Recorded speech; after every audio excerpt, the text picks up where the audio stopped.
là là, Isabelle. Caroline, bonjour, bonjour. Oui, le oh là là, il en dit long déjà. J'ai hâte de savoir c'est quoi qu'elle veut dire, là, mais oui. Tu peux-tu croire qu'on a fait 20 épisodes jusqu'à Mhm. maintenant? C'est 20 semaines Ouais, c'est quelque de chose. rencontres de plus d'une heure à chaque fois, en Oui. fait, qu'on passe ensemble. Mm. Fait que c'est beaucoup de temps Mais c'est quand du temps, même, c'est hein? beaucoup de temps. Pour des femmes très occupées comme nous, c'est beaucoup de temps, oui. Mais c'est vraiment quelque chose qui nous tenait à Oui, cœur. c'est pour ça qu'on Puis le fait. c'est pour ça qu'on est fiers de vous dire qu'on est rendu à notre 20e. Puis en fait, ce qui est tripant là-dedans, c'est que là, ça commence à vraiment avoir plus de répercussions, plus d'impact. Les gens nous en parlent de plus en plus. On reçoit beaucoup de questions. Fait que là, on a vraiment, en tout cas, je sais pas toi, mais moi, j'ai vraiment l'impression que vous nous avez adoptés. En tout cas, nous, on est contents d'être chez vous. Ouais, vraiment. Puis les gens me disent toujours que c'est vraiment comme si ils étaient avec nous au salon, puis qu'on prenait une tisane ensemble. C'est vraiment un moment comme ça pour eux, où est-ce que justement ils trouvent on est très diversifié. C'est vrai, on parle de beaucoup de sujets. On fait Ouais. plein de liens avec plein de choses. On se laisse libre aussi. Hein? Oui, Depuis le début, c'est notre thématique à toi puis moi, oui, c'est de se laisser aller dans le flow. oui. On se prépare pas à l'avance. On Mm. discute un petit 5 minutes avant chacune de ce qu'on a envie, puis on se lance, quoi. Exactement. Puis ça donne ce que ça donne, exactement ce que vous écoutez. Donc, peut-être pour ça que vous sentez que c'est vraiment comme une vraie discussion, mais c'est parce que c'est C'en est vraiment une ça. vraie, oui, c'est une vraie discussion. C'est des vraies questions que les gens nous ont posées et qu'on se pose nous aussi d'ailleurs. Ouais, Oui. ouais. Mm. Puis le point le plus phénoménal, je trouve, c'est que les gens, un coup qu'on a ouvert leur curiosité, ben là, on dirait que ça commence à avoir plus de fin. Puis là, ça, c'est le fun. Parce que c'était un de nos objectifs aussi, hein, Mhm, mhm. d'ouvrir la carte du monde de Oui. chaque personne. Si on pouvait se laisser aller à entendre des choses hors du commun ou des choses à laquelle on croit pas nécessairement, mais tout d'un coup que juste se Mhm. laisser la possibilité que d'autres choses peut-être existent ou Oui. juste d'autres croyances, hein, sans partir nulle part, hein, juste Mhm. de vraiment pouvoir transformer nos croyances, sortir de nos zones de confort, entendre des choses qui viennent nous chercher un petit peu, qu'on n'est Oui. pas à l'aise avec ça, mais Mm. c'est une forme d'intelligence, moi, je trouve, d'avoir cette capacité-là. On s'envoie des fleurs à nous-mêmes et à tous ceux qui nous écoutent. Bon, on est capable de rire de nous, hein? C'est tant mieux pour nous aussi, là. Mais je trouve que, tu sais, la connaissance, Mm. s'informer, se renseigner, c'est une des bases de la sagesse aussi. Complètement. Je suis totalement d'accord avec toi. Puis de s'ouvrir, ça veut pas dire, tu l'as très bien dit, ça veut pas dire adapter, s'adapter, oui, mais pas adhérer, c'est le mot que je cherchais, à quelqu'un d'autre ou à une croyance. Ça Ouais. veut juste dire, tiens, il y a des gens qui pensent ça, je- moi non. Donc, comment je pourrais échanger avec des gens comme ça si j'étais à côté d'eux? Juste pour mieux comprendre les humains, la façon qu'on fonctionne sur Terre et de l'autre côté. On garde une petite main de l'autre côté aussi. Exactement, exactement. Donc, on a fait un petit tour avant de se connecter avec vous pour justement aller voir les statistiques de qui écoute nos podcasts. Oui. Oui, on veut savoir quand même. Hein? Vous venez d'où? Vous êtes qui? Vous avez quel âge? Donc, c'est sûr que sans grande surprise, c'est le Canada qui nous écoute le plus, Coucou les amis! mais suivi quand même par L'île de la Réunion. Ah, puis ça m'a fait tellement plaisir de tous les endroits sur la planète parce que je voyage beaucoup pour animer des stages, des formations, rencontrer des gens. Et je suis allée au moins une dizaine de fois, sinon plus, à l'île de la Réunion pour donner des formations. Et c'est tellement super parce que je suis convaincue qu'il y a plein de personnes de la Réunion qui nous écoutent qui ne savaient même pas que je suis allée sur l'île à quelques reprises. Bon, il y a peut-être de nos anciens étudiants et tout ça et je vous dis bonjour. Mais c'est la beauté de l'île parce que l'île est très connue justement pour cette ouverture, cette diversité, ces différentes cultures et justement ces différentes croyances. Parce qu'il y a plein de religions différentes qui sont là-bas. Donc, bonjour à vous tous, parce que c'est quand même bien le deuxième pays après le Canada, c'est quelque chose. Oui. Puis les autres, hein, vous reconnaissez ceux qui viennent d'ailleurs, on les voit dans les statistiques, on ne les énumérera pas tous, mais on voulait au moins dire les deux principaux. Oui.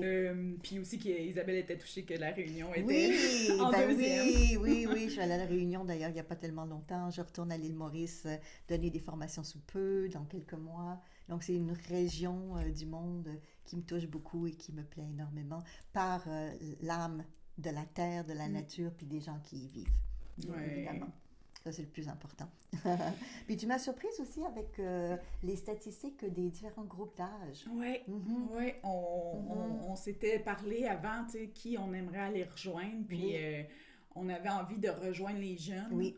Puis ça fait partie de nos statistiques les plus élevées, les 18 ans, tu sais, 18 à 22 ans, je crois. Oui. Un tiers. Fait qu'on est très fiers, ça aussi. Ça veut dire qu'il y a des jeunes qui ont envie qu'on leur parle de ces choses-là, qu'on aborde des sujets tabous, parfois. Oui. Moi, je me souviens, il y a quelques années, Caroline, j'ai fait une série qui est d'ailleurs sur YouTube sur les enfants et le paranormal.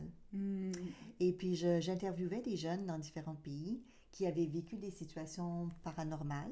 Donc, soit des esprits, des entités qui ne comprenaient pas c'était quoi, puis je leur expliquais ce que c'était. Oui. Et ça m'a permis de rencontrer beaucoup de jeunes qui avaient plein de questions. Et puis, justement, dans l'âge aussi, tu sais, des 14, je dirais, à 22, 23 ans. Et j'avais dit, ça serait super.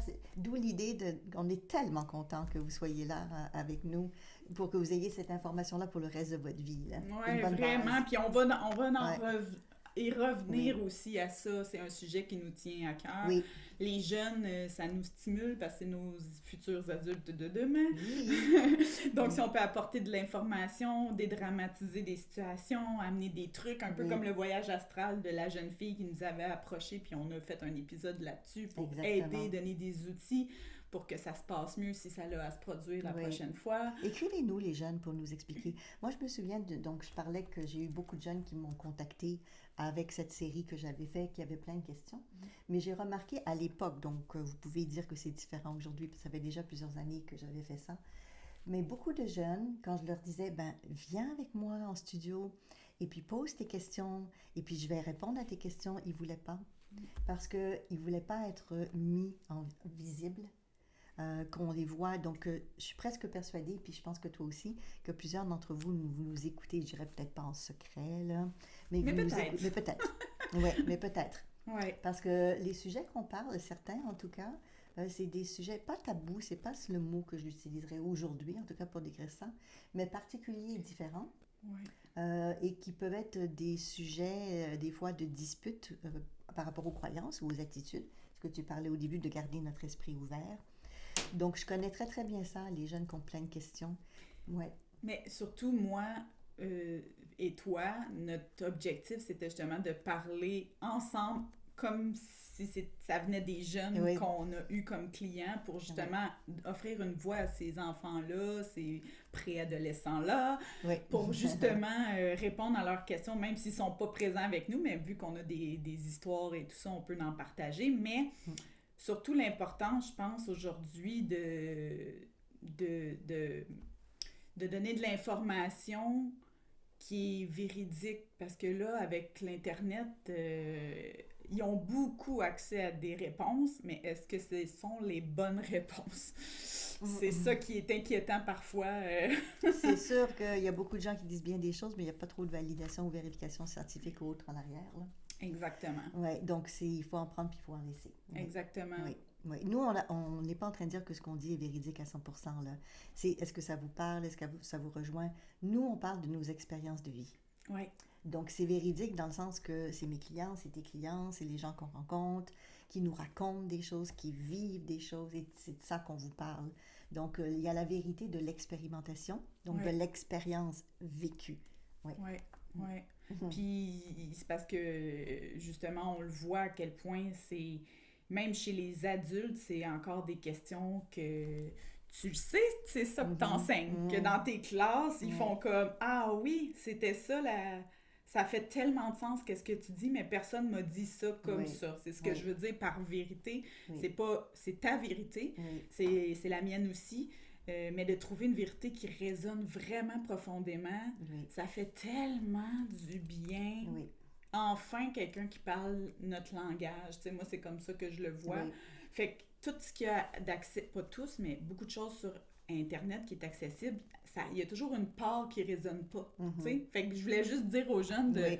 de garder de garder ce pouvoir-là qu'on a chacun de faire comme ah, c'est drôle, tu sais, il me dit ça, mais Ouais, j'ouvre mon esprit, je suis ouvert à tout, mais tu sais, il y a quelque chose qui sonne, qui vibre pas avec moi. Tu sais, c'est ça que je veux dire par faire attention à. C'est bien d'ouvrir nos esprits, de tester plein de choses, mais reste quand même qu'on doit, je pense, revenir là où c'est important, à l'intérieur de notre cœur, de notre corps, pour voir si ça vibre, en fait, tu sais. Ouais. Parce qu'on peut se perdre, tu sais. Oui, on avait parlé déjà du discernement. On a peut-être un libre arbitre, mais il faut être vigilant. Puis remettre son pouvoir dans les mains de quelqu'un d'autre, c'est pas la meilleure chose à faire. Donc, c'est mieux de vous aller vraiment vérifier à l'intérieur de vous comment les choses se passent pour vous. Et soyez vigilants. Surtout, tu l'as très bien dit, on est dans une période où il y a bien des gens qui veulent vous manipuler, vous faire dire n'importe quoi, vous attirer, surtout dans la peur. D'ailleurs, on avait fait un podcast sur la peur. Surtout dans la peur, et puis c'est pas l'endroit où on devrait être la majorité du temps. C'est pas ce qu'il y a de mieux pour nous, êtres humains, alors qu'on a tellement de choses à développer, notre potentiel. Je parlais avec quelqu'un dernièrement qui parlait de notre génie intérieur, c'est vraiment ça. C'est pas le genie, là, comme dans le temps chez nous au Canada, les gens vont reconnaître. Là. Ça sortait d'une bouteille, là, puis elle avait la magie. Donc, on pourrait, à la limite, dire que c'était dans ce sens-là, mais notre génie intérieur... Ouais. Et ça, je trouve ça beau de se connecter avec ces forces-là. Après, tu m'as dit qu'un autre tiers venait des Oui. 35-44 ans. Hein? Oui, salut ma gang. Ouais, c'est ta gang. Ma ouais. tranche d'âge. C'est le plus nombreux, je pense. Ben, un petit peu plus qu'un tiers, mais, c'est mais ça. pas loin. Oui, c'est ça. Oui. Donc, c'est intéressant de voir aussi que la crise de la quarantaine ou autour de ça, Ouais. parce qu'on en avait parlé Ouais. avec joie, parce qu'on aime bien rire, moi puis Isabelle, Oui. mais à quel Vous point... n'avez pas remarqué. à quel point c'est un moment dans une vie où, justement, on est à la mi-vie. Oui. Parfois, dans les écrits, c'est ce qu'ils disent, puis c'est là où on se remet en question, où finalement, on décide de peut-être aller voir qui on est vraiment. Exactement. Donc, c'est un peu le but aussi de ce qu'on fait, hein, de se reconnecter à soi, Oui. la conscience de soi, se découvrir, apprendre à nommer nos besoins. Quand on est pris par toutes sortes de situations, parce que je pense à cette tranche d'âge, tu sais, le travail, les enfants et tout, des fois, on n'a pas le temps de réfléchir, on est trop occupé par la vie en général. Et à un moment donné, on a envie de donner du sens à sa vie. Et ça existe chez les plus jeunes aussi. Moi, j'ai commencé très jeune. Moi, à 16 ans, là, le sens de la vie, je me posais sérieusement la question. Là, j'ai commencé vraiment jeune. Mais on va dire qu'en règle générale, c'est plus vers trentaine, quarantaine, qu'on se dit, OK, j'ai fait ceci, j'ai fait cela, j'ai réalisé ça, et moi maintenant là-dedans, et mon développement à moi, et qu'est-ce que je veux contribuer pour ma famille, mais aussi pour l'humanité. Donc, bienvenue avec nous. Oui, donc c'est beau de voir aussi à quel point on voulait que les gens se sentent soutenus d'une quelconque façon à travers notre podcast. Puis, ben, c'est beau de recevoir des témoignages aussi de gens que, justement, sont en train de perdre des gens. Oui.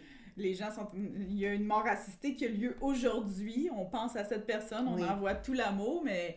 Quel drôle de hasard qu'on a parlé de ça et qu'elle a eu le temps d'entendre.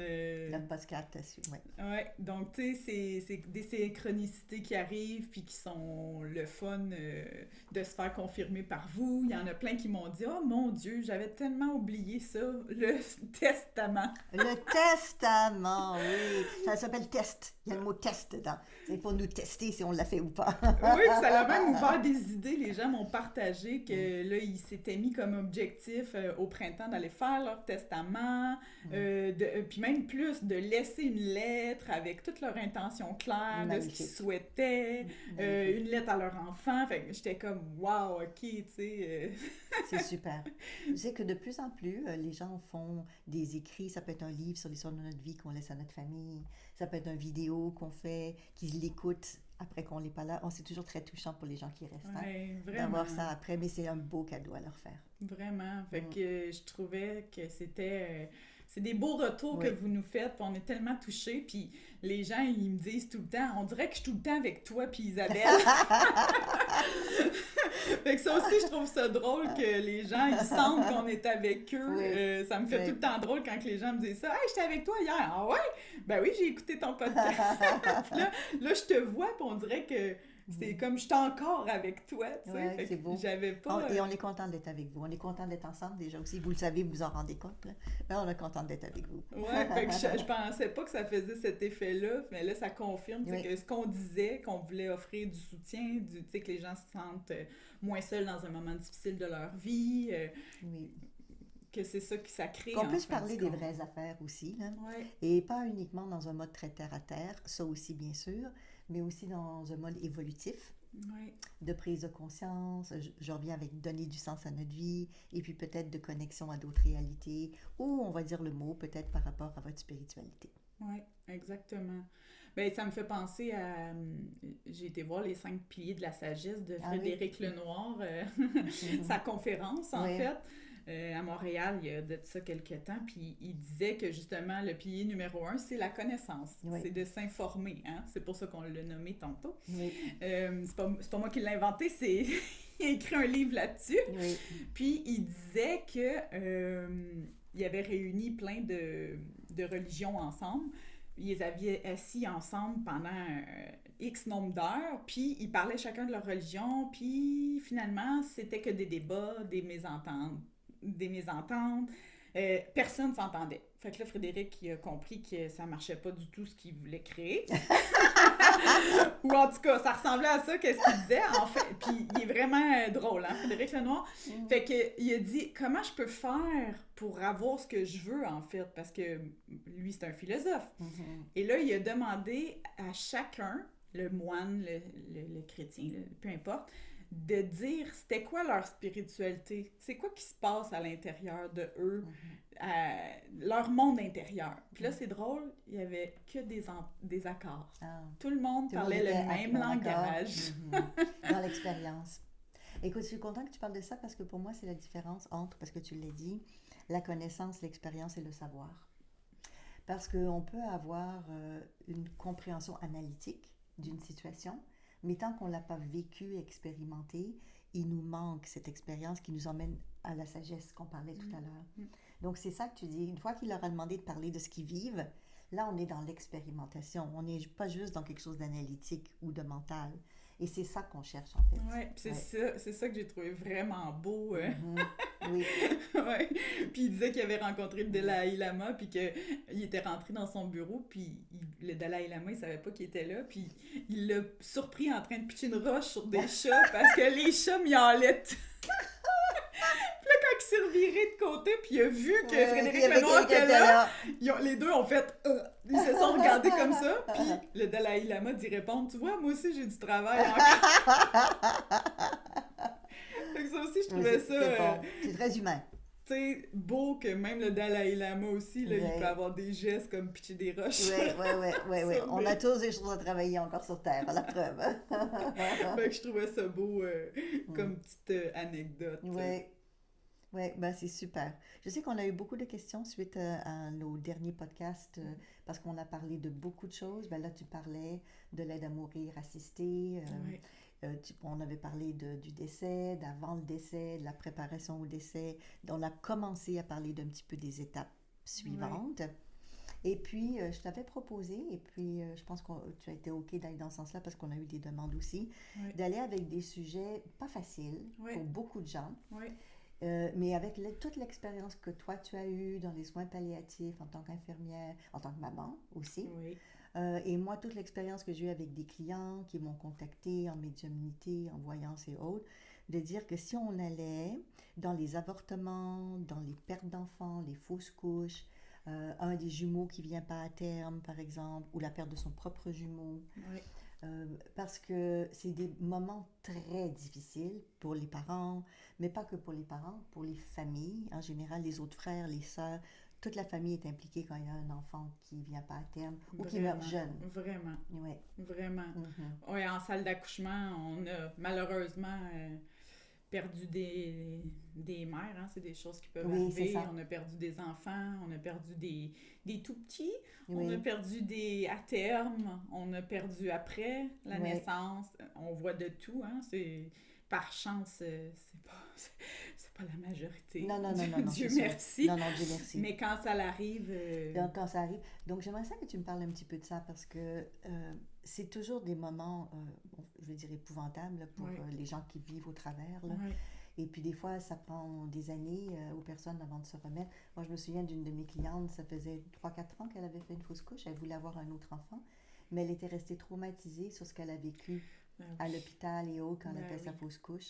Tu sais, tout à l'heure, tu parlais que nous, l'une des raisons pour lesquelles on fait notre podcast ensemble, c'est pour éduquer les gens, pour qu'ils aient de l'information. Et elle, une des choses qu'elle était restée bloquée, c'est qu'elle dit, je suis arrivée à l'hôpital, ils m'ont fait tout de suite une curetage, nettoyage, mais ils m'ont rien expliqué. Hmm, Elle dit, je suis partie frustrée, en colère, je venais de perdre un enfant.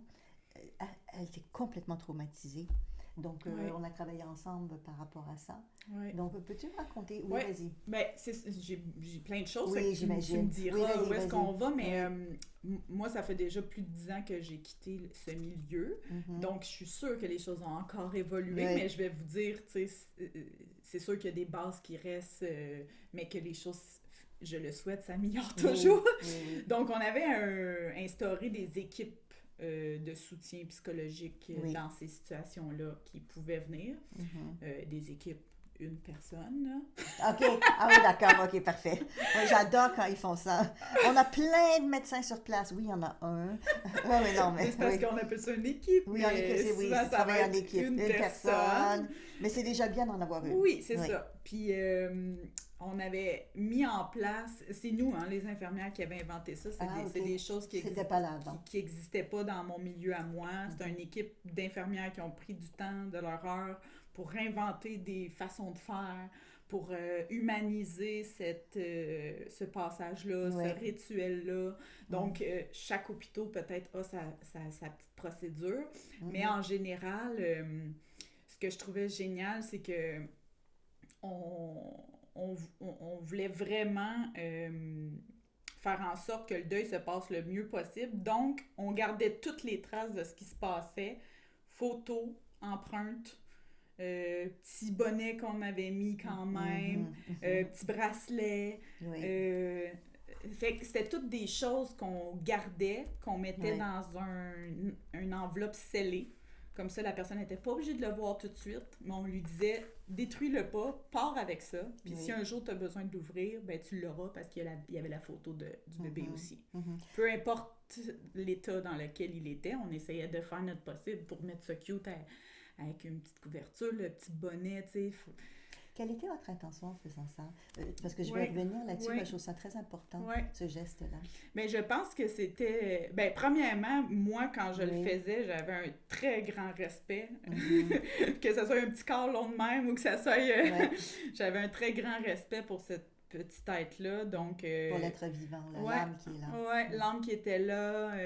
Oui. Fait que moi, j'aimais quand même ça, prendre ce moment-là pour faire attention de pas trop le manipuler, pour pas qu'il y ait de bleu qui Il y a des apparaissent. marques. Il y avait toutes des procédures qu'on s'était fait dire, de pas frotter, de pas... Oui. La petite peau est tellement fragile, tu sais. Fait qu'on avait plein de petits trucs pour vraiment essayer de les conserver le plus beau possible pour la petite photo. Puis les petites empreintes aussi, là, on prenait les petits pieds, tu sais, c'était vraiment mignon.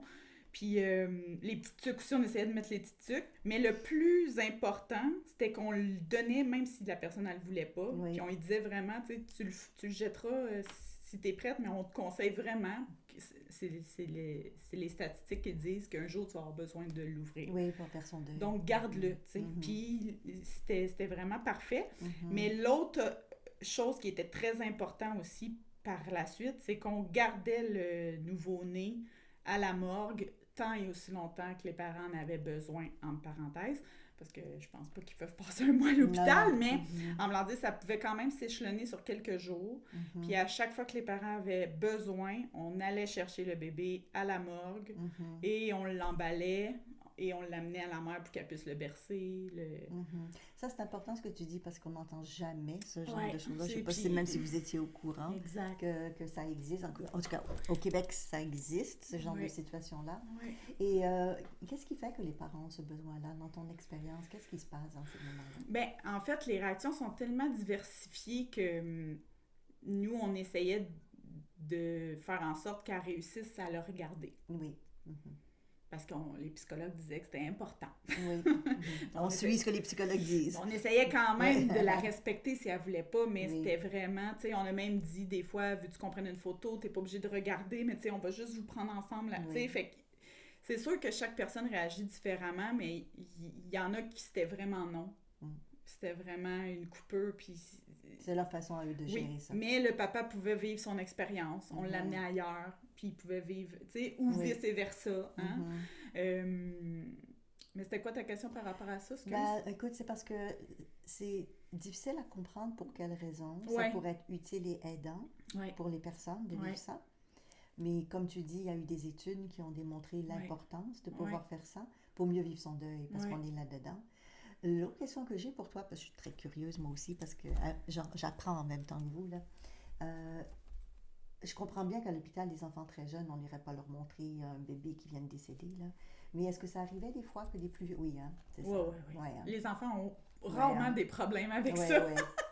C'est les adultes. Oui, c'est les adultes. Ouais. Oui, ils veulent pas. Ouais. On va le protéger. Les enfants faut sont pas comme, que- ben, je peux-tu le prendre? Tu sais, Oui. eux sont tellement comme Mhm. dans la vie, Oui. ils appréhendent pas la suite, hein. Ouais. Fait que pour eux, ils sont dans le moment présent, puis ils sont comme, j'ai un petit frère, il est décédé, il s'appelle Thomas. Tu sais, ils ont besoin Oui. de mettre les choses Puis dans... donner le nom. Oui, tu sais, pour Oui. eux, c'est vraiment important. Puis il est beau, tu sais, même Oui. s'il serait pas beau, il dirait qu'il serait beau. Puis lui, il va tout de suite inventer une image. L'enfant, hein, il s'en va au paradis, tu revois notre chien Mulot, qui est... tu sais, mais c'est ça quand Ouais, même, tu sais. ouais. Fait que je trouve que quand il y a d'autres enfants dans la famille, par expérience, je trouvais Oui. que les deuils se faisaient mieux. Parce que les enfants obligent, veut pas, les parents à se confronter eux-mêmes, hein, à voir que comment ça se fait que lui, il a Il 4 accepte ans. et tout, et pas moi. Tu sais, Oui. fait que c'est là qu'on voit que nous, c'est parce qu'on se projette, en tout cas je pense qu'une partie, c'est parce qu'on se projette dans comment je vais faire, Oui. alors qu'eux sont vraiment dans le Dans moment l'instant présent. présent. Mhm. Est-ce que ça t'est arrivé qu'un de ces enfants-là parle qu'il voyait l'énergie de son frère ou de sa petite soeur? Oui. Ben, souvent, il disait justement disait. où est-ce qu'il s'en allait. Ah, ok. Fait que ça, c'était beau, tu sais, il Ok. disait... Puis souvent, les enfants, ben, veulent pas, ils consolent les parents d'une Oui. certaine façon. Mhm. Fait que ça aussi, c'était vraiment mignon. Ah. Il disait, John, il s'en va au paradis. Oui, il va aller il va s'en va rencontrer rejoindre notre chien, il tu va sais, aller il voir va grand-maman. s'amuser, tu sais. Il va aller s'amuser avec ses petits Oui, copains. eux, j'ai ils entendu voyaient ça tout le des fois. temps ça comme s'il allait vivre sa meilleure vie, en fait. Oui, une meilleure vie de l'autre côté. Oui, c'est ça, exactement. Fait que, tu sais, petit corps de sage, là, les enfants, je dis qu'ils sont remplis de sagesse, là. Ouais. C'est nos petits maîtres, là. Ben ça, dans des moments comme ça, puis Mhm. c'est la même chose dans des salons funéraires. Amener les jeunes dans des salons funéraires, mon Dieu, ça change une énergie, là. C'est pas possible. Ouais. La mère pas nécessairement la décès d'un enfant, mais exemple, Oui. Ta mère vient de décéder, t'es un adulte avec ton enfant, elle, l'enfant va être comme j'aime pas ces boucles d'oreilles, tu sais, il aurait dû mettre une... Ça ressemble pas à grand-maman, ça, elle serait fâchée, tu sais. Et que là, les gens, ils rient. Moi, je le sais, parce que j'ai souvent amené mes enfants dans des salons, parce que, justement, je veux... Pour moi, c'est important qu'ils voient. Oui. Moi, j'ai été initiée jeune à voir quelqu'un dans un Dans cette cercueil. transition, oui. Ouais, tu sais, nous, c'était plus à la mode avant, les cercueils. Oui. Fait que moi, je me souviens, tu sais, je pense que j'avais 5-6 ans la première fois, puis j'étais comme, wow! Tu sais, pour moi, c'était comme exceptionnel là, de voir ça, un corps Oui. avec plus d'âme. Je cherchais, elle était où? Tu sais, Ouais. comme... Ça bougeait plus, c'était prête. Oui, on dit c'était chez nous, comme t'es droit. impossible. Mm. Puis là, je voyais qu'il avait quitté ce véhicule. Oui. Puis là, j'étais comme, mais pourtant, je le sens. Tu sais, fait que... Oui. Quand Ça on t'a est- amené à des questions et Oui, des réflexions oui, là-dessus. je trouve que Mhm. c'est pour ça que moi, je trouve que c'est pas négatif d'exposer Mhm. les les enfants à ça. Mhm. Mais là, maintenant, dans la petite boîte, c'est un petit peu plus dur à comprendre, tu sais, pour Mhm. les enfants, là, Mhm. pour y avoir été avec les petites boîtes, ils sont tout le temps comme, mais il est où? Ben, dans la petite boîte. Comment ça, dans la petite boîte? Ben, il a été brûlé. Quoi? Oui, ça fait... Ouais. eux sont comme, hein, ça fonctionne pas, tu sais. C'est plus Fait que, compliqué. fait que ça me ramène un peu à l'importance de prendre les bébés, de photographier les bébés, Mhm. c'est de le voir concrètement. Oui. C'est comme si l'être humain a besoin de voir Mhm. pour croire. Je t'ai posé des questions là-dessus parce que de mon expérience à moi, j'ai remarqué que très souvent, les gens qui perdaient des enfants n'allaient pas beaucoup en parler. Mm. Ben évidemment aux gens très proches et encore, Ouais. et encore. Donc les amis, par exemple, et tout, souvent ils vont leur dire je veux plus en entendre parler ou je veux plus que tu me poses de questions là-dessus. Donc ils coupent vraiment. Bon, je comprends pourquoi, c'est pour se protéger, parce qu'on a de la peine, parce que c'est difficile, puis parce qu'on sait pas quoi dire. Des Ouais. fois, on sait juste pas quoi dire. Fait Exact. que là, nous, on va vous aider à quoi dire dans ce genre de situation. Ouais. Et donc, ces situations où les gens perdent des enfants, qui est vraiment, vraiment une période difficile. Et une des choses que j'ai remarqué, c'est que des fois, ils donnent des noms, des fois, ils ne donnent pas de noms. Mm. Et là, tu viens de dire avec tellement de justesse que même les enfants comprennent Mm. que un petit frère, une petite sœur avait son rôle dans la fratrie. Mm. Et il a besoin d'avoir son identité, son nom. Moi, je me souviens, une fois, j'étais en canalisation en médiumnité avec une cliente qui était là, qui avait perdu son enfant. Et J'ai oui, tellement de frissons, t'as des excusez, là. frissons. Parce que Mais tu je veux connais juste quelqu'un. le partager parce Ouais. que j'ai vraiment beaucoup de frissons. Ils Puis là, sont avec nous. je te voyais en même temps. Ouais. Euh, Salut les enfants. Salut les enfants, oui. Il y en a beaucoup de l'autre côté aussi.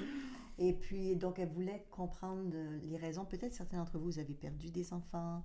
Vous avez peut-être fait une fausse couche, un avortement. Peut-être que votre épouse, votre amoureuse a eu un enfant sans vous le dire ou n'a pas voulu avoir votre enfant. Parce qu'il faut dire que c'est aussi difficile pour les hommes aussi, hein? Oui, Pas que les femmes, hein? oui.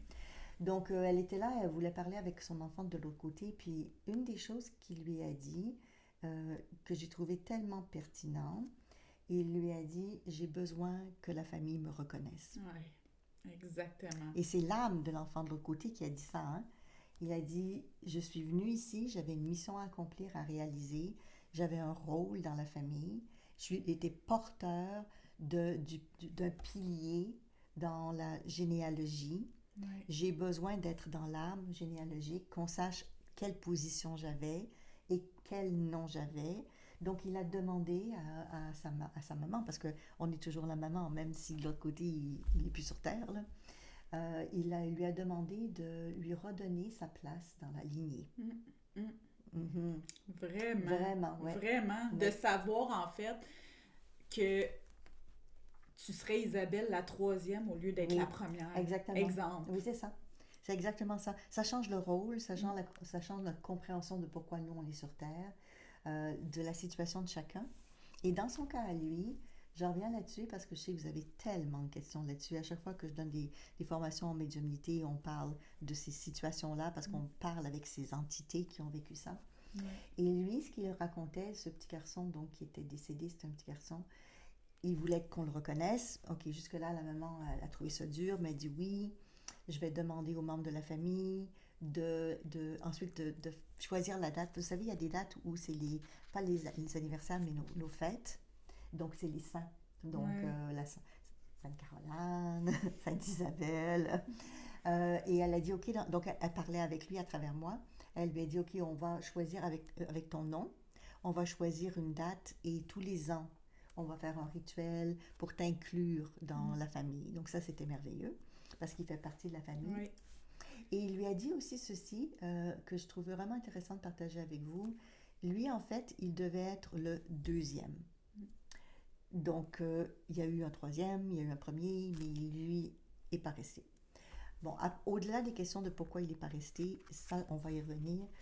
Mais là, ce qu'il disait, c'est que l'importance pour lui, qu'on note qu'il était le deuxième, par exemple, c'est qu'il était porteur d'une mission pour faire du nettoyage transgénérationnel familial et que si il avait décidé, par exemple, de ne pas rester plus longtemps, il n'avait pas besoin de vivre une vie complète.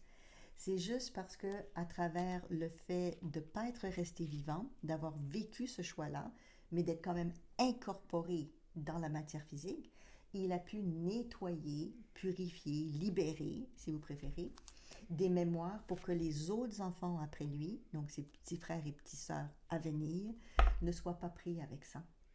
Donc, il ne faut pas penser qu'un enfant qui meurt ou qui n'est pas là, qu'il n'a pas réalisé quelque chose, qu'il n'a pas été aidant, qu'il n'a pas été utile, qu'il n'a pas, peu importe les raisons, il y a toujours une raison pour laquelle un enfant ne vient pas physiquement, concrètement, toute une vie complète dans une famille. Et eux aussi, de l'autre côté, ont des contrats, ont des choses à travailler, ont des choses à résoudre.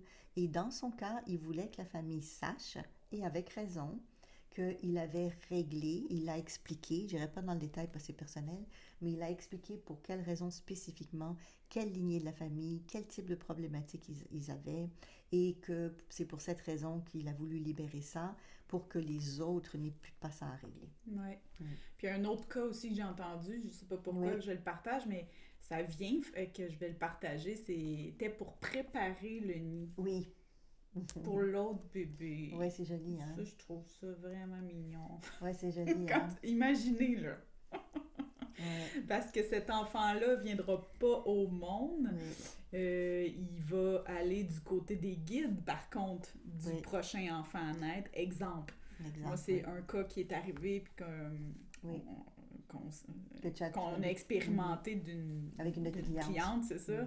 Puis je trouvais ça tellement beau, tu sais, d'aller comme... Parce que ça me fait penser un peu à ton histoire de lignée. Lui, c'était d'aller nettoyer l'utérus, entre guillemets, tu sais, comme aller mettre ça plein d'amour, plein de chaleur, éloigner tout, peu importe. Mais c'était tellement bien décrit comment il décrivait, puis c'était tellement rempli d'amour que, tu sais, il a accepté de, entre guillemets, comme de se sacrifier pour aller préparer le nid pour le prochain, que lui, justement, ça serait peut-être pas aussi lumineux que cet être-là qui était venu préparer le nid, là, tu sais. Oui, exactement. Fait que là, le prochain arrive dans un environnement... Dans une belle maison, toute belle, toute propre, finie, nouvellement construite, parfaite pour lui. Oui.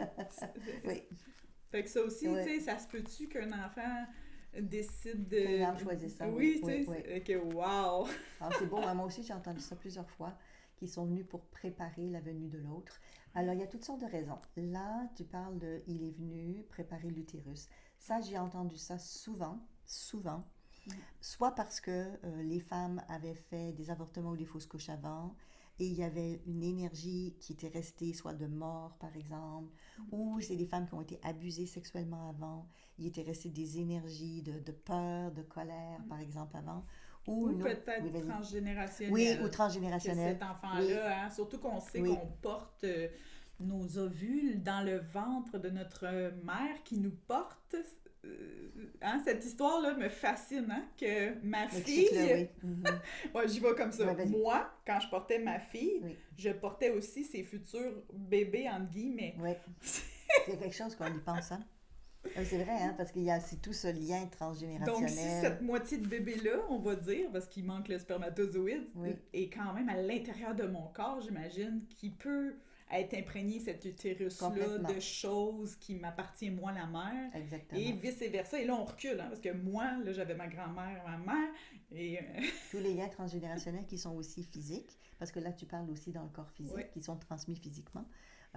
Et non pas juste transmis de manière spirituelle, par exemple. Moi, je pense à une de mes clientes que quand elle a accouché de son premier enfant, elle a vécu ça d'une manière vraiment épouvantable parce qu'elle est partie en hémorragie. Et puis, les médecins ne lui ont pas expliqué ce qui se passait, puis elle a perdu tellement de sang, puis elle était tellement affaiblie. Donc, elle a vu ça comme un trauma complet. Oui, puis on pourrait en revenir sur l'initiation d'un accouchement. Oui, bon, voilà, on pourrait en revenir que c'est une initiation à accoucher pour la majorité des femmes. Oui, tout à fait, exactement. Et donc, quand elle a vécu ça, après, elle voulait quand même d'autres enfants, mais elle était restée sur cette peur et cette inquiétude. Et elle a fait une fausse couche après. Et là, elle se sentait coupable en disant, c'est à cause de moi, à cause de ce que j'ai vécu, je ne suis pas capable de le porter dans mon corps. Et quand on est allé voir ensemble, en hypnose transtemporelle, pourquoi l'enfant n'est pas resté? Le premier était vivant. Elle a très mal vécu son accouchement, mais il est vivant. Mais le deuxième est parti. Et en fait, il a dit exactement la même chose. Il a dit, je suis venu réparer toute cette structure intérieure et ce nid qui avait été traumatisé, qui avait été bloqué avec ce qui a été vécu et qui n'aurait pas donné la vie, qui aurait empêché aux autres de venir et d'être vivants. C'est exactement ce qu'il a dit. C'est-tu beau? Oui. Oui, oui. C'est-tu beau? Oui. Là, après Oui. ça, quand on reçoit ces messages-là, ça n'enlève pas toute la souffrance, Non. sauf que ça donne un sens à cet Oui. événement-là, puis de voir que, ah ben oui, c'est vrai, l'autre enfant, après, ça a bien été. Oui, Puis exactement. finalement, j'ai pas fait une autre hémorragie. Exactement. Puis, tu sais, j'ai senti que j'étais en pleine forme pendant cette grossesse-là. Oui, ça l'a déculpabilisé, ça c'est certain. Ouais. Et puis ça l'a aidé à comprendre aussi que les âmes de l'autre côté ont beaucoup d'amour et de compassion pour nous aussi sur Terre.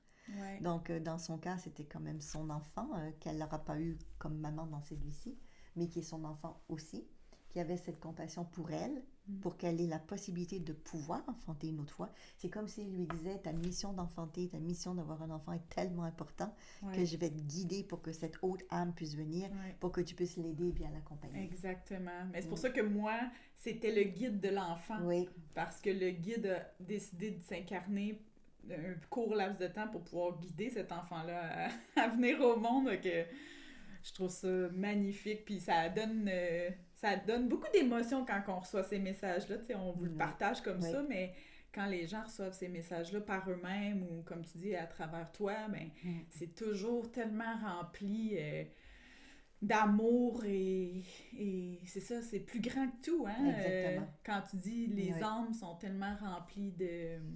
Qu'est-ce que tu as dit d'amour et compassion? De compassion, c'est ça le mot que je cherchais, de compassion. Compassion pour la famille dans laquelle ils ont choisi. Parce que même s'ils décident de ne pas rester, parce qu'ils ont leurs raisons, encore une fois, on va en parler, des contrats d'âme, etc.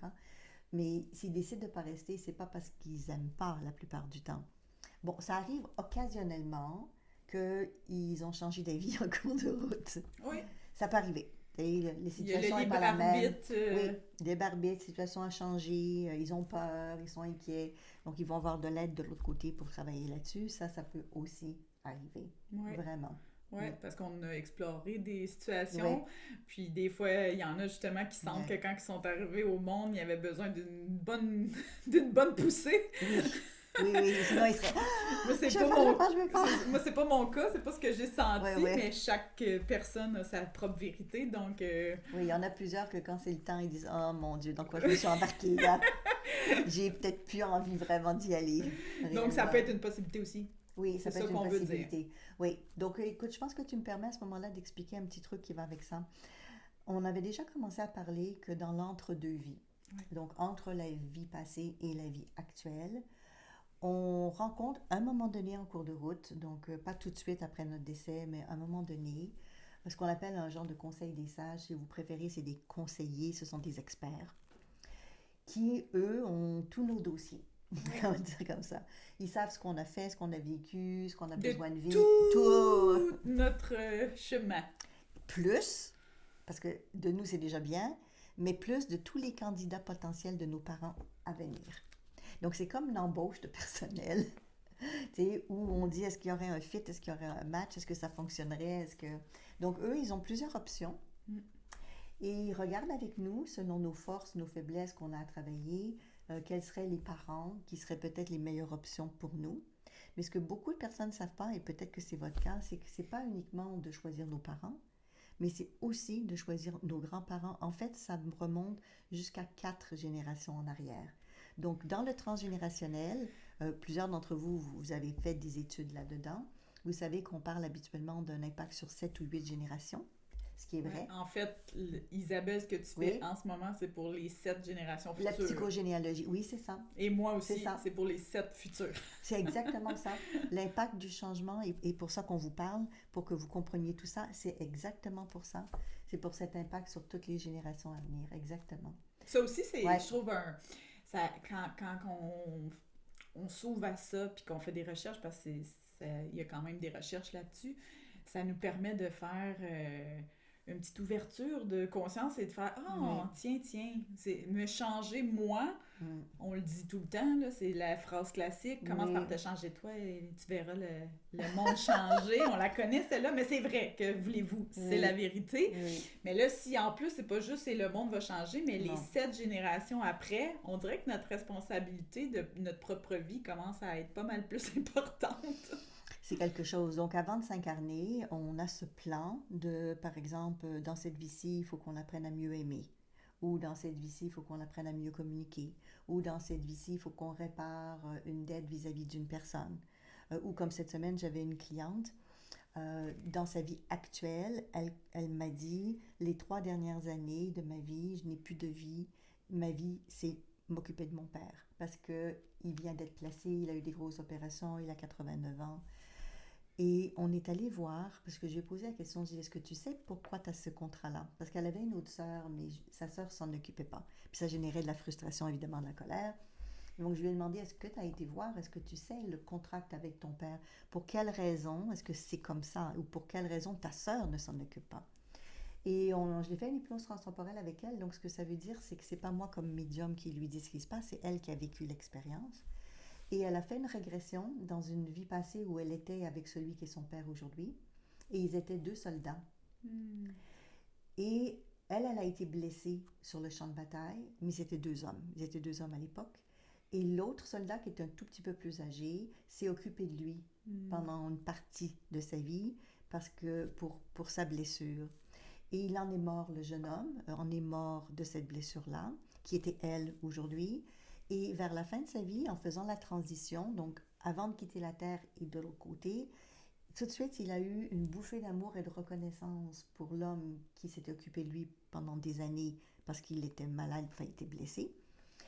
Et il lui a dit, et je pense que vous comprenez comme quoi, c'est ce qu'on appelle une entente ou un contrat, je suis redevable pour toi et un jour, je ferai pareil pour toi. Et c'est là que je lui ai demandé, ok, mais c'est quoi être redevable? Parce que C'est où la limite? où est la limite? Parce que dis-lui que toi, tu arrives de son futur, ce qui est vrai, c'était Oui. elle du futur, et que dans le futur, toi, tu es dans une situation où tu n'es pas confortable avec toutes les exigences qui vont avec. Donc, c'est quoi qu'il a voulu dire par redevable? Et là, donc, on est retourné dans la vie passée et le jeune homme a dit, redevable d'être là jusqu'au bout, jusqu'au décès. La présence. La présence. Redevable de lui donner beaucoup d'amour et d'appréciation et de reconnaissance. Donc, c'était pas une question d'être redevable financièrement, redevable de m'occuper de toute ton administration, redevable de m'occuper de toutes tes affaires, mais redevable de le temps passé, d'être là jusqu'au bout pour te sécuriser D'être et une pour personne t'aider de pour le passage. référence. Oui, En fait, d'être le pilier. le pilier. Point, mais que au niveau... Avec amour et tout, C'est exactement. ça, comme spirituel un peu. Tu sais, je le Oui. vois un peu comme ça, là, en fait. Là. Donc là, c'est sûr qu'elle, ça l'a aidé à mieux comprendre la relation qu'elle avait. Après, je lui ai demandé, OK, et parce qu'il y avait une autre personne impliquée dans la situation qui était que son père, depuis qu'il était malade, sa femme, qui était sa deuxième épouse, voulait divorcer. Parce qu'elle n'est pas capable de vivre avec la situation, elle n'aime pas la façon qu'il fait les choses, elle n'aime pas ses enfants à lui qu'il avait avant. Enfin, une situation très complexe. Comme Et la majorité comme des beaucoup de cas situations qu'on a qui déjà arrivent. parlé, on a déjà parlé. Elle n'est pas seule. Non, elle n'est pas seule, non, vraiment pas. Et là, j'ai dit, ok, parfait, ben, cette femme-là, elle est où? Dans la scène des 2 amis. Ouais. Et elle m'a dit qu'elle était là, mais elle était l'officier. Donc, ils sont morts à la guerre, tous les deux, parce que l'homme d'après est mort éventuellement aussi. C'était leur officier, puis c'était un officier qui jouait de son pouvoir. Et qui est revenu dans cette vie-ci comme la femme de son père, parce que entre son père et elle, ils avaient encore quelque chose d'important à régler sur le fait qu'il s'est occupé du jeune soldat qui a été malade et le colonel ou général, je ne sais pas trop comment on l'appellerait aujourd'hui, il n'a pas apprécié qu'il soit aussi proche que ça parce qu'il pouvait moins les contrôler. Donc, ils sont revenus ensemble dans une situation karmique.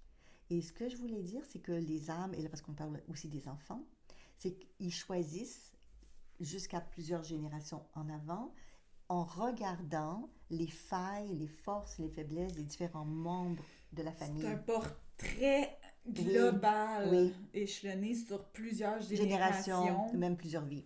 Oui, C'est ça. c'est ça. C'est exactement ça. Et c'est là qu'on s'est décidé, ben, on va revenir ensemble pour travailler telle chose, pour régler tel truc, pour faire telle chose.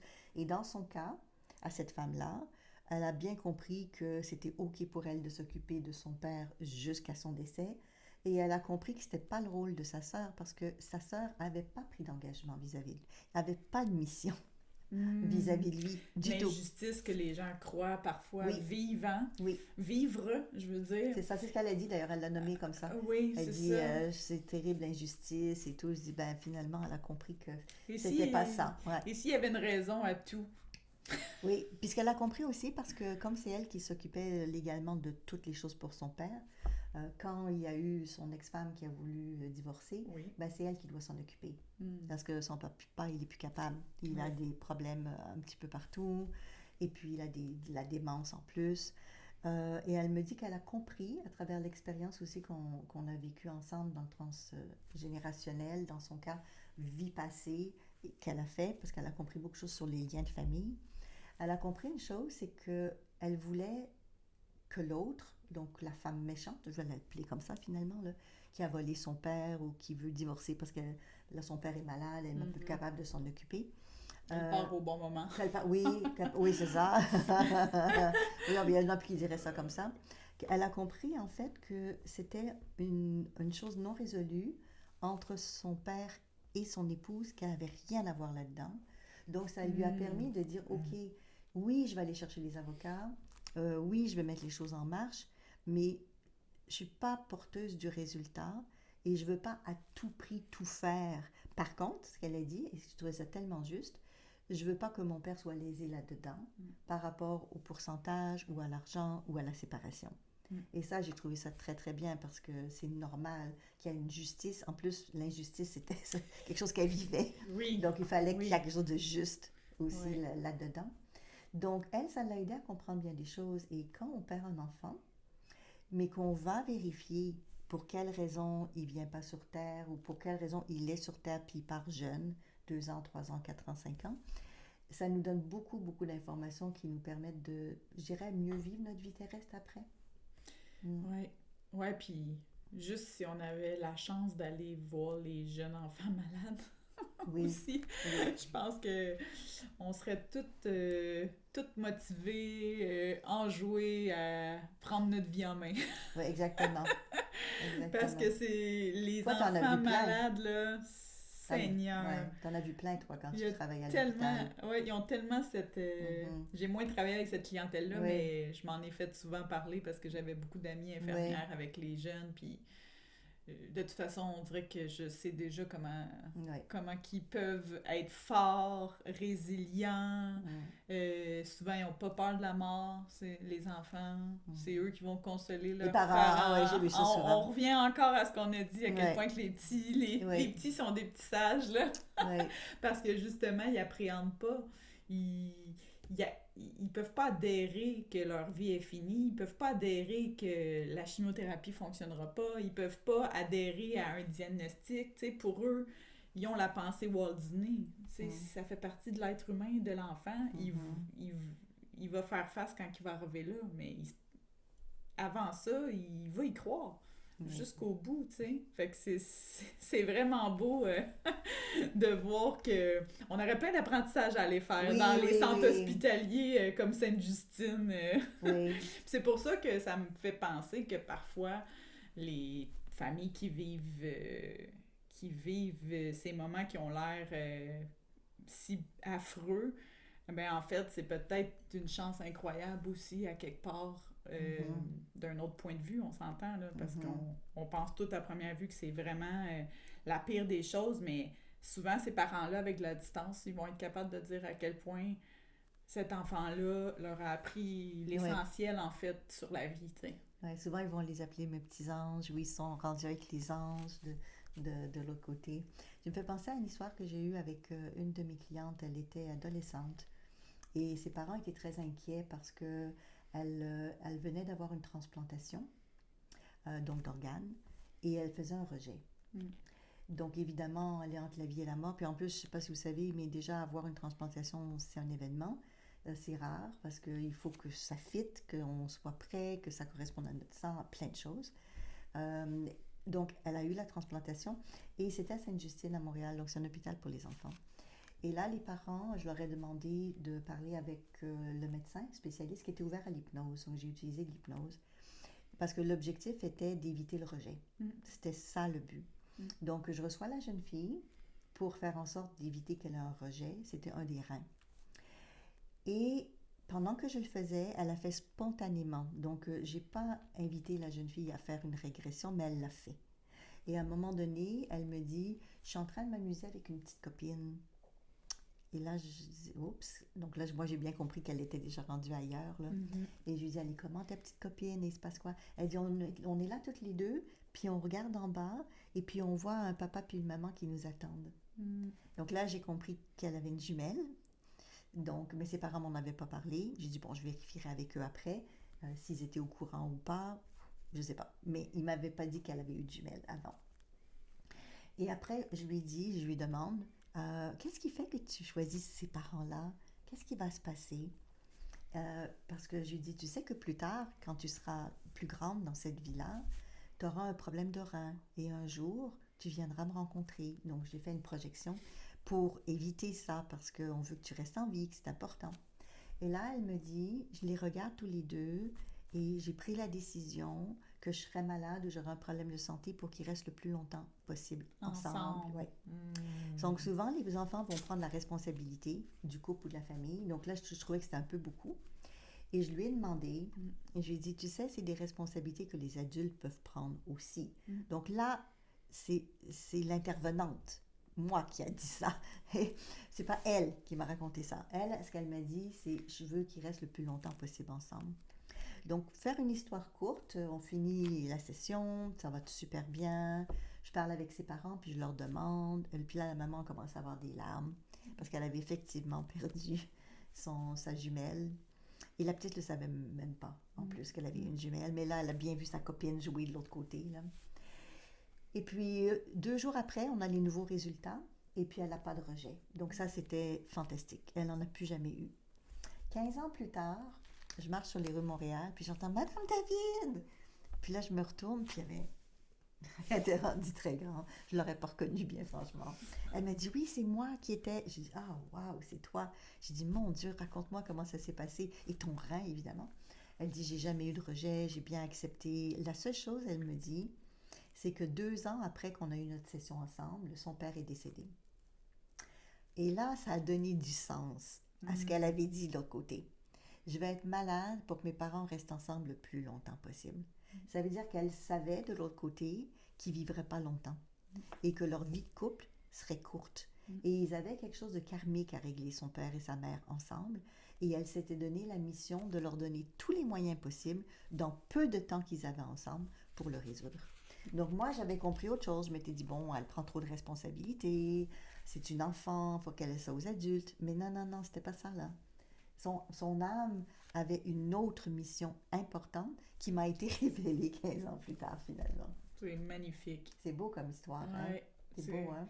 Oui, comme quoi ouais. La compassion qu'on reparle, l'amour inépuisable, tu sais, nous on voit ça comme des sacrifices, mais de l'autre côté, c'est juste rendre service. Puis en fait, ce qu'elle m'a dit quand je l'ai revue 15 ans plus tard, que je n'avais pas compris quand ses parents étaient venus avec elle quand elle était plus jeune, c'est que ses parents ont fait du in and out, donc ont entré dans la relation, sorti de la relation, ils se sont laissés souvent. Mais je n'avais pas eu cette information-là quand j'ai eu la consultation avec elle. Mais là, elle dit, tu sais, parce qu'elle se souvenait, elle, de ce qu'elle m'avait dit, des raisons pour lesquelles elle était malade, parce que j'avais fait ce qu'on appelle du recadrage à ce moment-là, et je lui avais dit, ok, d'accord, mais tu n'es peut-être pas obligée d'être à ce point-là malade. Et c'est ce qui fait qu'elle a été capable d'accepter son rein, pas être malade au point d'en mourir, parce que l'objectif n'était pas d'en mourir. Et c'est là qu'elle m'a dit, mes parents, c'était prévu que ce soit très dur ce qu'ils aient à régler ensemble, et je ne suis pas sûre qu'ils l'auraient réglé du vivant de mon père s'il n'avait pas dû s'occuper de moi. Elle en avait tellement conscience. Tellement conscience. Ben parce qu'elle avait le portrait global aussi. C'est exactement ça. Elle comprenait tellement de choses avant de venir s'incarner. Oui. qui échappe. Que nous, on ne se souvient pas ou on ne sait pas. Mais là, il faut dire que c'est aussi parce qu'on avait fait une session d'hypnose avec elle. C'est pour ça aussi, des fois, on est comme, oh mon Dieu, ça se peut-tu que ça soit pour ça? Oui. Quand on a des révélations chocs comme ça, j'appelle, Oui. là, tu sais, puis c'est comme. Oui. Parce qu'on dirait qu'avec notre mental, on se dit justement, comme tu dis, ben oh mon Dieu, c'est quoi ce contrat-là? On va voir si on peut pas faire quelque chose. Oui, exactement. Puis je sais, puis tous les parents qui nous écoutent en ce moment, si vous avez perdu un enfant, vous vous posez la question. Je sais que vous vous posez la question. Et c'est normal de se poser la question. Oui. C'était quoi l'entente? C'était quoi le contrat? Qu'est-ce qui devait se passer? Est-ce que j'ai fait la bonne chose? Est-ce que je suis responsable? Est-ce que j'ai une dette vis-à-vis de l'âme de cet enfant-là? Oui, oui. Oui. Puis ça me donne juste là, envie, avant que l'heure, il nous reste encore un petit 10 minutes environ, mais justement que c'est pas parce qu'on fait une fausse couche qu'on a une dette envers cet enfant-là. Exactement. Je voulais juste conclure là-dessus Ni parce un que là, t'as avortement. ouvert la Ni- porte. Ni un avortement. Ni un avortement. C'était ça que je voulais dire. Oui, un oui, mais dans les avortement. deux sens. Parce qu'on peut faire Ouais. une fausse couche et se sentir coupable. Oui, hein. aussi. Qu'on T'sais, n'était pas... j'ai pas fait attention, Exact. j'ai glissé, j'ai fait trop de ménage juste avant. Vous savez, toutes les histoires qu'on peut raconter. Donc, on va aller dans ce sujet-là. Il nous reste quand même quelques minutes, je vais en profiter. Oui, c'est là. pour ça que je Oui, t'as bien fait de me glisser. Parce qu'on parle de perte de bébé et là, Ouais. je peux pas passer Non. à côté de l'avortement spontané ou... Ou provoquer. Oui. Exactement. Donc, je vais vous donner des exemples de ce que j'ai vécu avec des clients. Comme ça va être plus facile pour vous avec des personnes qui ont vécu ça. À un moment donné, j'ai un couple qui vient parce qu'ils ont perdu un enfant et depuis ce temps-là, ils n'en ont pas d'autre. Ils aimeraient en avoir un autre, mais le souci, c'est que la femme du couple est tellement prise dans son deuil qu'elle n'arrive pas. Puis lui, il l'aime tellement qu'il force pas les choses, puis il n'en a pas rajouté, mais lui, ça lui fait une peine infinie de ne pas avoir un autre enfant. Et dans ce cas-là, c'était une fausse couche. Mais je fais le lien avec l'avortement. C'est pas exactement identique, mais vous allez comprendre. Puis au besoin, on continue. On a d'autres podcasts ensemble. Oh, C'est la beauté de la chose. On rouvrira les portes qui n'ont pas été Ouais. explorées. Puis écrivez-nous, posez vos questions. Donc là, ce qu'il fallait savoir, en fait, ce qu'ils avaient besoin de savoir, c'était de comprendre pourquoi il n'était pas resté. Oui. Parce que ces parents-là, ils me disaient, on lui a tout donné. On a acheté une propriété, on a fait sa chambre, on est des parents aimants, on veut un enfant. Donc c'est très difficile parce qu'ils disent, il y a des gens à côté de nous qui, leur enfant reste dans la rue, personne ne s'en occupe, puis ils en ont. Oui, La fameuse- l'injustice. Oui, On revient à Oui. l'injustice. oui. Quelqu'un qui se protège pas, elle tombe enceinte, Ça- elle s'en fout, elle veut pas d'enfant. Mais elle en a tout de suite. Et moi, qui en veux un depuis des années, avec mon mari, on s'aime, on veut une famille, il reste pas. Donc, c'est difficile. C'est vraiment difficile. Oui, puis c'est un gros sujet aussi, hein. Les femmes qui n'ont pas été en capacité d'avoir des enfants, là, ça aussi, on y reviendra peut-être Oui. si ça vaut la peine. Oui, dites-nous si c'est un sujet qui vous intéresse, puis on va y revenir. Parce que là aussi, j'ai pas mal de choses à vous raconter avec des clients que j'ai vécu, la fécondation in vitro et autres. Là. Alors, là, on commence par inviter l'âme de l'enfant. Donc là, c'était en canalisation de médiumnité. On appelle l'âme de l'enfant qui était volontaire parce que il faut que je vous explique quelque chose, c'est que c'est pas parce qu'un âme n'est plus présente sur Terre que nécessairement on peut pas la connecter ou se contacter l'âme, mais il arrive des fois que pour toutes sortes de raisons, ils veulent plus communiquer avec nous. Soit parce qu'ils ont complètement fermé la porte, c'est comme quelqu'un dans votre vie où vous dites je veux plus te voir du tout. Donc il y en a qui partent complètement ailleurs. Ou des fois c'est parce qu'ils vivent autre chose, qu'ils soient réincarnés ou pas. Ils ont une autre expérience, ils sont rendus tellement loin, ils ont des choses, ils ne peuvent plus juste venir. Mais dans ce cas-ci, même si ça faisait quelques années déjà, 3 ans, l'âme est revenue. Et donc la première question, je demande toujours aux parents qu'est-ce que vous avez comme question. Et évidemment la question c'est pourquoi tu n'es pas resté. Et là, cette âme-là a répondu qu'ils avaient déjà vécu ensemble dans des vies passées. Donc c'est assez fréquent en fait que les membres de notre famille proche, qu'on s'est déjà côtoyés avant. Et soit ça a très très bien été et on a envie de continuer une vie superbe ensemble, continuer le cheminement, ou il y a eu des conflits, des soucis, Et puis, ben, on vient réparer ou on vient résoudre les challenges qu'on n'avait pas réussi à régler de notre vivante dans la vie Ou comme on précédente. avait dit, on s'est tellement aimé qu'on Oui, va venir se challenger oui, dans la prochaine. ça aussi.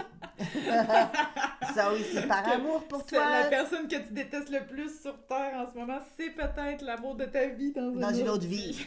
Ouais, ouais, ouais. Parce qu'elle fait exprès pour te challenger, pour que tu avances et Mm. que tu chemines, ouais. Parce qu'ils ont beaucoup d'amour de l'autre côté, puis de Beaucoup d'amour compassion. aussi. Il ne faut pas penser que c'est tous des malveillants. Et il y en a, mais pas tous nécessairement. Donc, ça a été la première chose. Et cet enfant a commencé à expliquer quelques-unes des vies qu'ils ont eues ensemble et des vies où les rôles avaient varié. Donc, des fois, c'est lui qui était le père, des fois, il était le mari, des fois... Ça, c'est quelque chose qu'on voit énormément. Oui, Tu sais, moi j'ai expérimenté ça. oui. J'ai vu qu'on avait joué nos rôles, chacun notre tour, ça tourne. Fait que tout le monde a été maman. Oui. De nous, dans ma famille, tout le monde a été papa, tout le monde a été enfant. Ouais. Fait que je voulais juste le dire parce que... On explore les différents rôles parce que des fois, on se dit, ah ben oui, mais moi, si j'avais été le père, ça serait plus facile. Ou moi, si j'avais été la fille, ça aurait été plus facile. Pas toujours. Et puis, on l'a peut-être déjà vécu. Ouais. On l'a sûrement roulé, cette vie-là. C'est ça, exactement. Donc, lui, il arrive en commençant en disant, mais on a déjà vécu des choses ensemble. Et j'avais pas nécessairement l'intention de rester longtemps. C'était juste pour vous faire un petit coucou, pour revenir dans votre énergie. Parce qu'en fait, ce qu'il a expliqué, c'est que une bonne partie de la grossesse, il était incorporé, il était présent. Et je dis ça, une bonne partie de la grossesse, parce qu'il y a des études, pas scientifiques évidemment là-dessus, sur la réincarnation, là.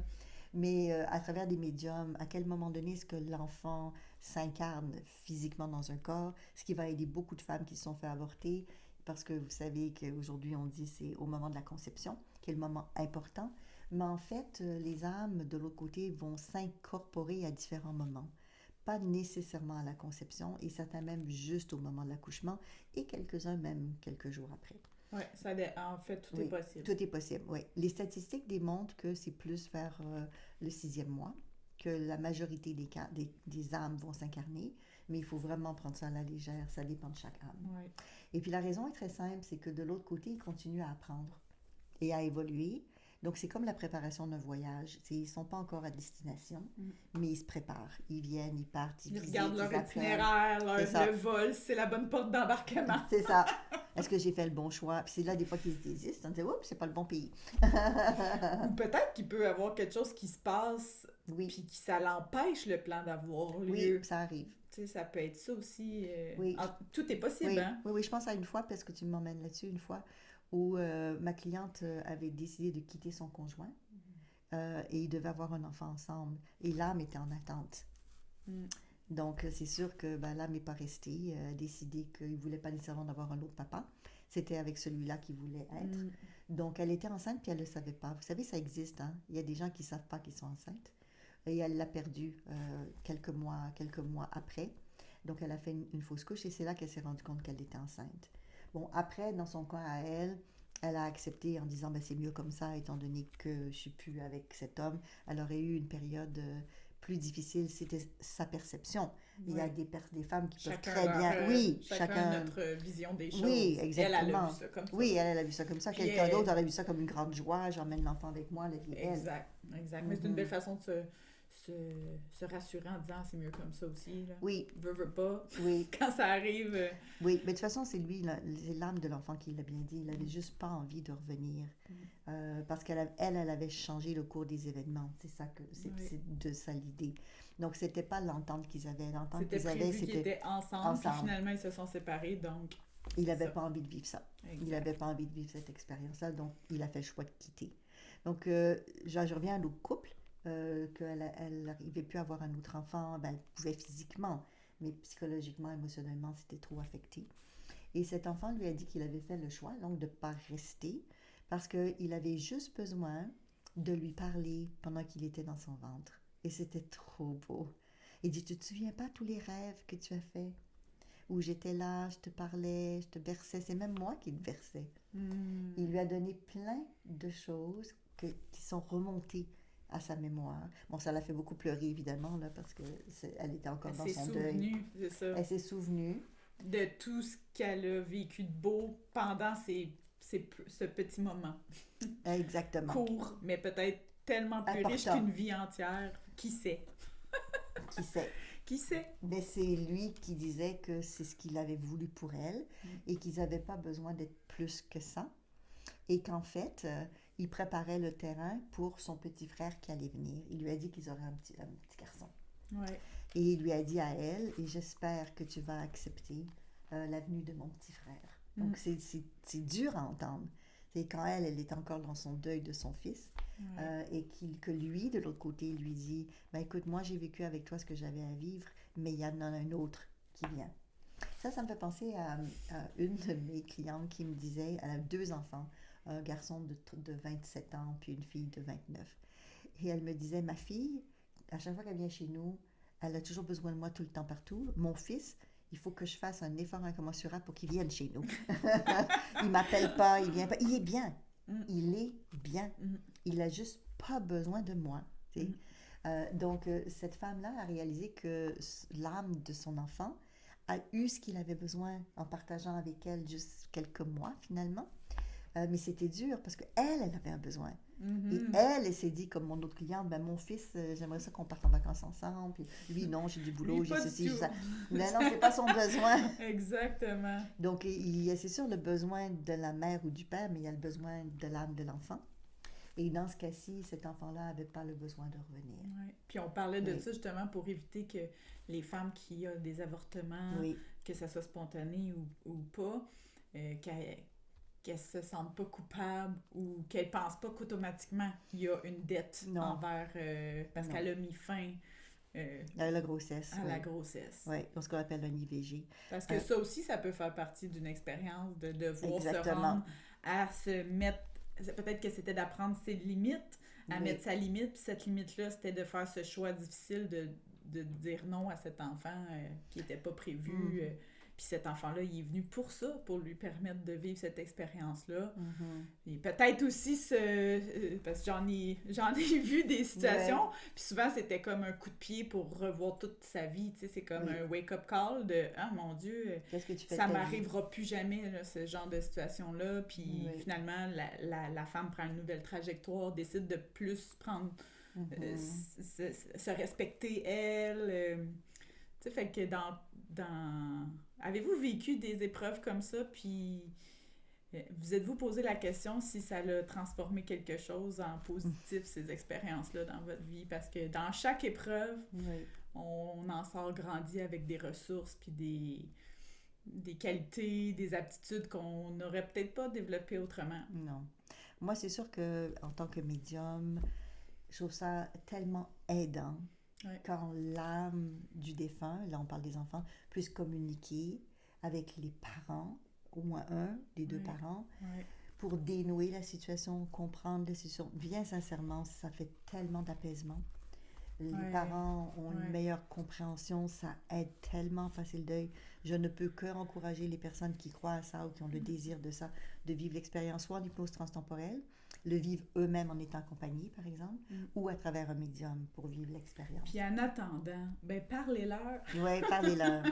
Honorez-les à votre façon. Si vous ressentez qu'ils ont ce besoin-là, peut-être le dire à la famille aussi, aux enfants qui étaient peut-être pas prêts à recevoir cette information-là, mais aujourd'hui sont grands, puis si vous saviez comment ça fait une différence de savoir qu'on est 4e au lieu du 2e, ça vient d'ouvrir des boîtes de Pandore phénoménales pour que l'être humain évolue quand on a la mauvaise information sur notre position de naissance. Ça a des grands impacts dans notre vie. Oui, ça en a plein d'impacts. Je vais donner juste un petit exemple, puis je sais qu'on va terminer là-dessus, puis on reviendra sur l'avortement, parce qu'il y a tellement de choses qu'on faut vous dire sur les contrats d'âme, justement pour savoir s'il y a une entente, pas d'entente, est-ce que voilà, on revient. Mais ce qui est important dans ce qu'on est en train de vous raconter finalement, c'est que l'âme évolue, l'âme change, et au fur et à mesure de son évolution, nous, on a une responsabilité en tant que parents, par exemple, mais les âmes de l'autre côté ont leur propre responsabilité aussi. Donc, faut en prendre puis en laisser. Allez pas tout de suite dans la culpabilité.